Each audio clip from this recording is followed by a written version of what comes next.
Rich Whitmer with the Unbroken Talk. Another one. This one will melt your heart. Again, I got to tell you, I love this job. I get inspired each and every time, and this is no different. Here we're going to listen to a 22-year-old young man. I met him when he was 20. He stood on stage as my first Unbroken Natural, Unbroken Hero competitor. Now, mind you, his struggle, weight. This young man was well over 400 pounds at his heaviest, standing at 5'10". And I'll tell you what, when you see the finished product and he's still going strong, I always say, peeling fucking onion. His strength, his desire, it's like no other. You're going to listen to his defining moment, which will be a head scratcher, and what his inspiration was. After he shares his defining moment, I ask him what the next step was. Was it McDonald's? What did he do? You are going to be super impressed when he shares and unpacks his story. He'll talk about his mental struggles and how he overcomes it. A 22-year-old individual, I'm telling you, he's got an old soul. He's got a desire to be and continue to be the best version of himself. You got to check this out. Listen in. There was a time in my life where I was in my first year of university. I was actually going to school in West Virginia, and I was playing ball, got hurt, and then decided that that was it for me. I was already pretty hefty at this point in time. I was recruited to go play offensive lineman. So if you guys know anything about football, then 315, 330 pounds is where I usually the marker is for the position I was playing. You were sitting at that over 300 pounds, right? I was sitting at 330 at this point when I was playing. The problem Standing was how tall? How tall to get? 5'10", shorty. Good Lord, man. 5'10" and over 300 pounds. Good Lord. Son. Yeah. That's a big boy. Yeah. And it gets worse, unfortunately. But I guess in hindsight, it will get better. So I kept up my eating habits even after I was done playing, and I took a break, obviously, from any physical activity. Over, the next year, I ended up putting on 70, 75, 80 pounds, pushing north of 400. Good Lord, son. Yeah, it was so bad that the scale I had, it had a 410 weight limit, and I stepped on it, and it would say error.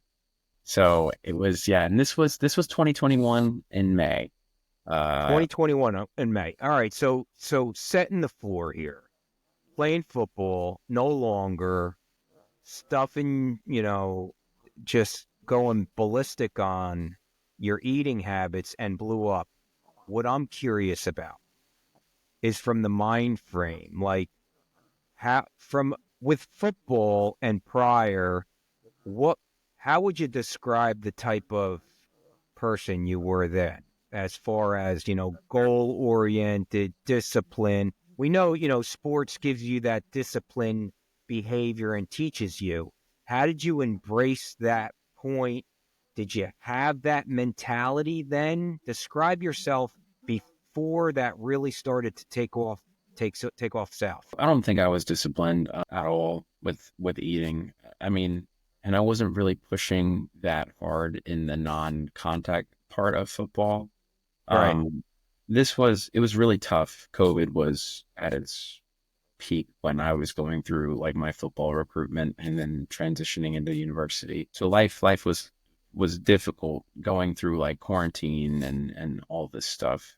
But I wasn't disciplined on the food I ate. I mean, the food I ate was not clean in any means, but I could maintain that weight because I was just doing so much movement in the sport and the training that I could eat really, really dirty and still maintain. So no, to answer your question, there really wasn't any discipline at all. And it sort of became a... Well, you were a young kid too, man. I mean, you're playing sports. You're in the position that everybody is bigger. The other guys around you, I mean, you're feeling like you're in your element. Like other guys are bigger too. I mean, is that safe to say? Yeah. Division 2 was a wake up call for sure. I was definitely one of the shorter guys on the team, like in Yeah. my position group. So it just means I had to work much harder to, get to the place I wanted to, but it just didn't end up working out to that way. And I didn't understand at the time like why that might have been the best thing ever. Because who knows where I'd be today if it wasn't for, my injury or me being the weight I was, or you know, the COVID, you know. So then, having COVID, we understand that, but the curiosity comes to in each and every time because I mean, I know fortunately there's a light at the end of the tunnel because I know the feel good ending of this to share or inspire people because this is so common, especially at such a young age, and I think more kids could relate to you. You're playing football, you're eating a lot, you're burning a lot. Listen, you can intake more as you're burning, but you're carrying a lot of weight. The position called for a lot of weight. And unfortunately, you're not getting it from the height, so you got to get it within. They want to Right. encourage getting stronger, all the above. You Absolutely. get hurt. You're still a young kid. Your appetite, maybe, at that level, you're not, unfortunately, as the elite Division 1 pre-NFL draft contending, schools that have the nutritional, you know, laid out where they're eating the right things, they're getting the elite, the anomaly. We know what that is, right? That's going to be taken care of. This is why I really enjoy to talk to regular everyday kids like yourself and adults and young adults. You're not a kid, you're a young adult. A kid to me because of the fucking gray hair, we get it. But this is where it's important because your elite menu was going to fast food, whatever you put in your mouth. So you get hurt. Did that put you from a mentality standpoint, depression? To, where Totally. are you? Are you relieved that I don't have to go to practice? Where are you mentality? Where's your So head? mentality it was just the program also being like shut down as well. It kind of left like an empty feeling in me. It was really difficult to explain. And when I had nothing better to do but sit in my room, it was just, I'm in a place I've never lived at before, with people who I didn't really make that many friends there when I was there. And it was really, really, really difficult for me because I like to think I'm somewhat of a social person. And, you know, when you get locked up in a room and the only option you have is to like do homework, play video games, sleep, and eat, eating was the I kind of forgot about what was happening in the world. That And was your numbing agent. yeah, and it was And you really blew up. like a You balloon. blew up.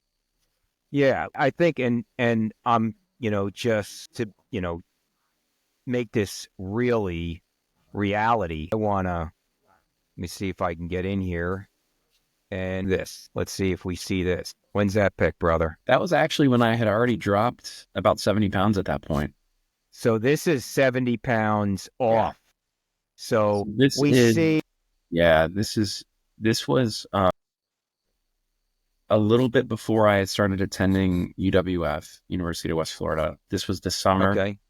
I'd started losing weight in May and I went to school in August. And by that time, this time frame, I was about 330, 335.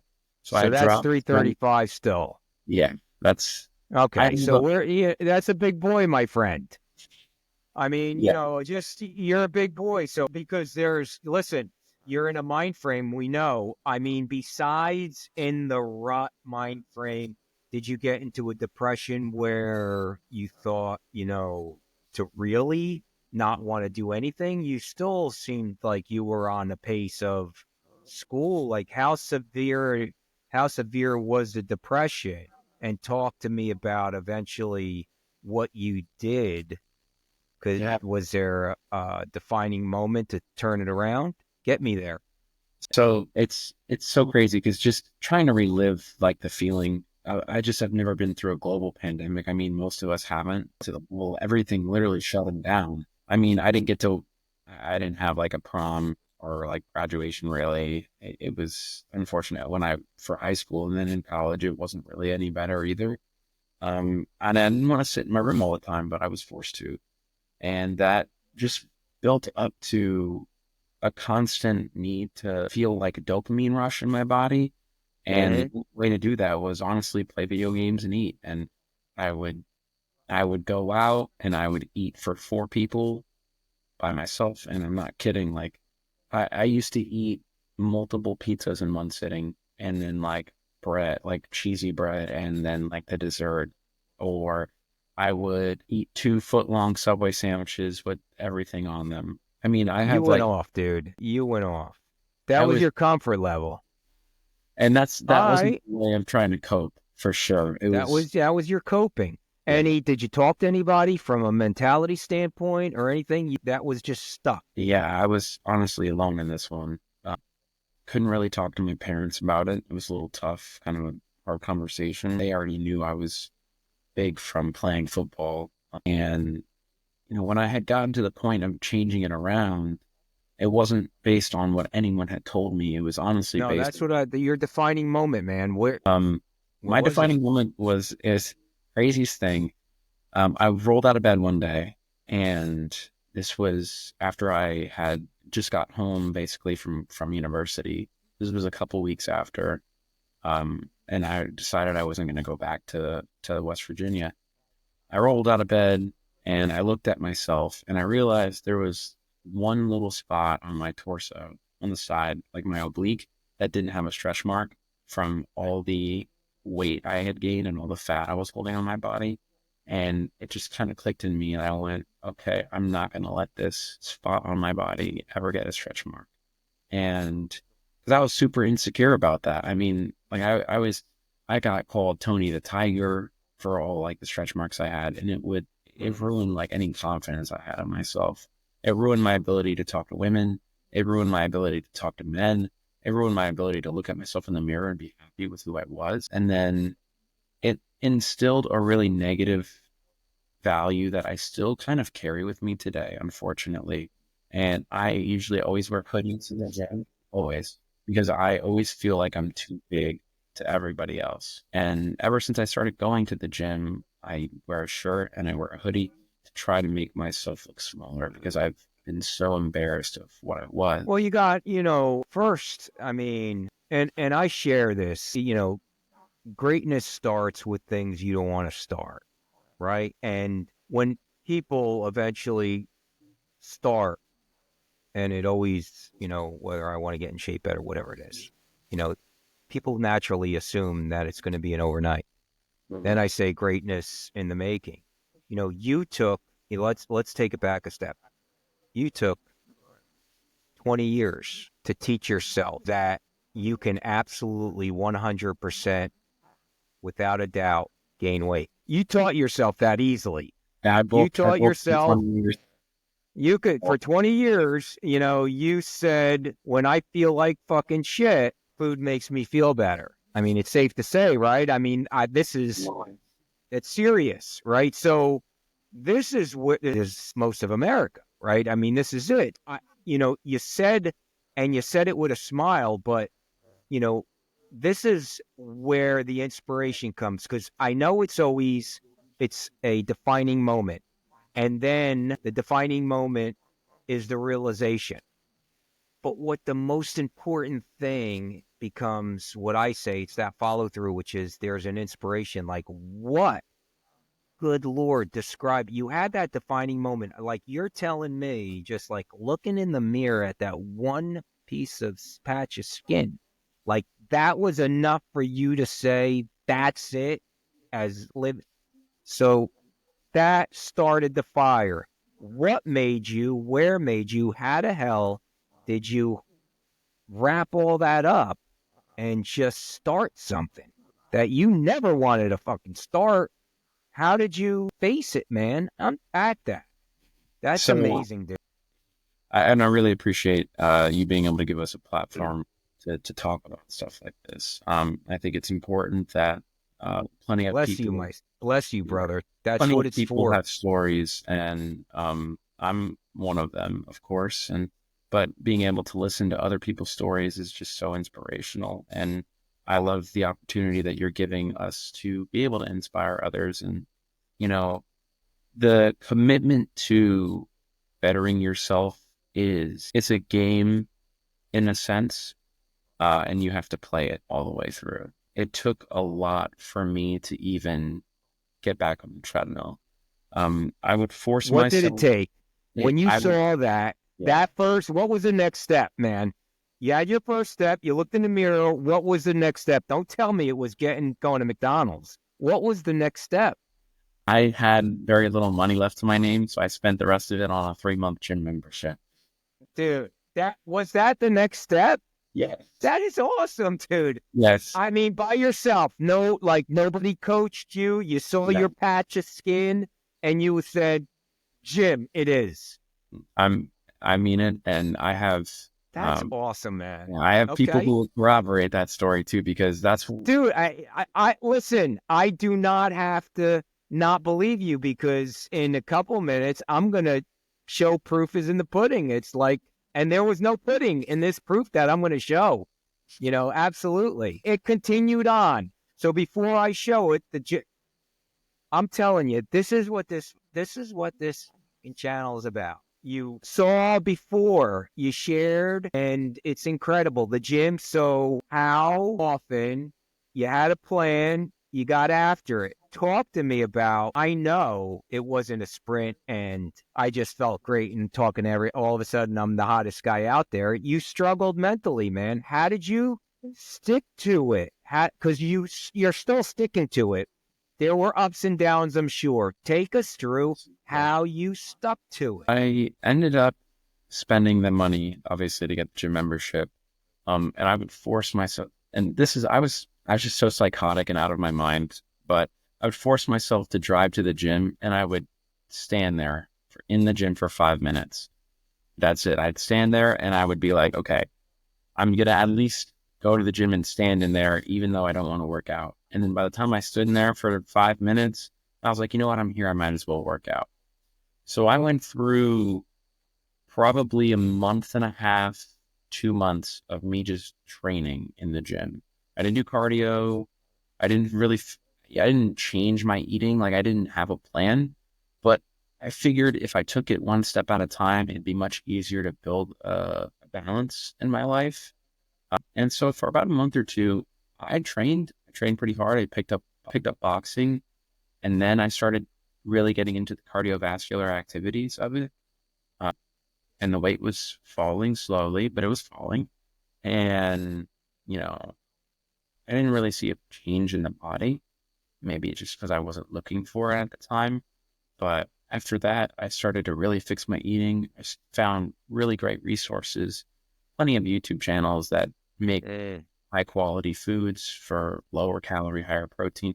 And I think a big thing nowadays is people want to, hit a home run with everything, but I'm perfectly fine with hitting a double and just taking a few ingredients and substituting them for higher quality ones instead of trying to rework the entire recipe. Like, you know what? I love chips and dip, right? So instead of me getting ranch and chips, right, I can get a serving or two of tortilla chips, serving of Greek yogurt with a ranch packet seasoning in there, and I'm already getting more protein in, but I'm satisfying my cravings. And for me, like that is what helped me bridge my way into losing weight very consistently. And then the training, just committing to working out and doing my cardio and making sure the macros are being tracked. And over the next 2 years, I ended up losing 200 plus pounds, and I was able to compete at your show. It's the best look I've ever brought. And I was so happy with what I've been able to accomplish. Now, my story's not over. The plan Dude, is. I am so proud of you here. This is, wow, man. Come on. Seriously? You recognize this young man? Hair That is is, different, but yeah, the hair's a little different. I'm going to be biased. I like the long Goldilocks. I yeah. got to tell you, Don't worry, I'm getting it back. Don't worry. Yeah, Um, but I'll tell you what, the journey you had, it was such great advice because, and again, this is the inspiration on your before and your after, but to lose the weight, in your case, your journey was the weight, and to lose that weight does not mean at all that you're sacrificing the foods you like and or the quality or any of the above. There's just a balance, and there's plenty of resources to be Right. able to get those balances. But that, you found it. And it's safe to say, as you continued your journey and you saw some results, that was enough inspiration to keep it moving. And I Yeah. know, in talking, you're real active with it. But Hunter, my man, you never cease to amaze me, my friend. You are one of the original, these unbroken heroes, as part of the platform to share their story. And you just keep improving every year that this is what it's all about. So kudos, my friend. Continue that journey. Continue that I would journey. say that, like, being able to just a little story for the people who don't know or weren't at the first Unbroken show. I was actually the first person to go on stage for that entire show. And it was, I mean, I was literally the first Unbroken hero ever presented. Ever. I Yes, can I tell you know. guys, for all of y'all who are watching, and Richard, I'm sure you know this. I think I've told you.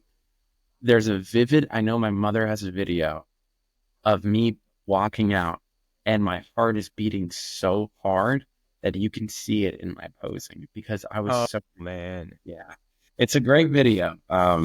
But honestly, being able to be up there and showcase was, I mean, just a fantastic opportunity. It seems like now a lot more places are starting to promote the transformation shows and not to the level of the Unbroken Hero, Right. but I think you started a trend, if you Yeah. ask me. For And sure. you know And what? you know what? I'll take, copycat is the greatest form of flattery. And Yeah, it's not about me. It's about giving the platform for gentlemen and young ladies like yourself, young and older and mature, to be able to share their journey and inspire. Because for me, we get inspired. I get inspired each and every time I get a chance to talk to, you know, someone like yourself. We inspire each other by one inspirational story at a time, man, by regular people. So, any last words you want to say regarding, are you still unbroken or possibly bent? I'll always Famous be last broken. words. Always Yeah. feeling broken, no matter what. Yeah. Um, I think, I think at the end of the day, one of the best pieces of advice I've ever received was to just take it one day at a time and to not get out of yourself and to believe I in your. love it. I I think like love it. I think that there's so much potential everybody has, and you never know what's going to happen when you step on a bodybuilding stage. I mean, like, you could be the person. I mean, you might have gone through all the tumultuous things, but there was Unbroken Heroes that went pro at, I think, Jody. yeah, Jody went Yep. pro Jody um, Scott went pro. at, Mhm. at at the shows, and you never know like what you can actually achieve until you put your mind to it. And for me, I think as long as I keep bettering myself every year, and that's all I can ask for. And I That's think awesome, man. take the first step. You know, just That's just awesome. Baby look at your steps, my body and friend. then spend all your money on a gym membership and be like, you know what? Well, I love it. Dude, thank you so much so I'll tell you what, that was fantastic. If you love the inspiration, please subscribe, share, and like, and comments are always appreciated. Hunter, thank you so much. We'll be following up and talking to you soon, my friend. appreciate you. Make sure to check out the All right. podcast, you guys. You got it, brother.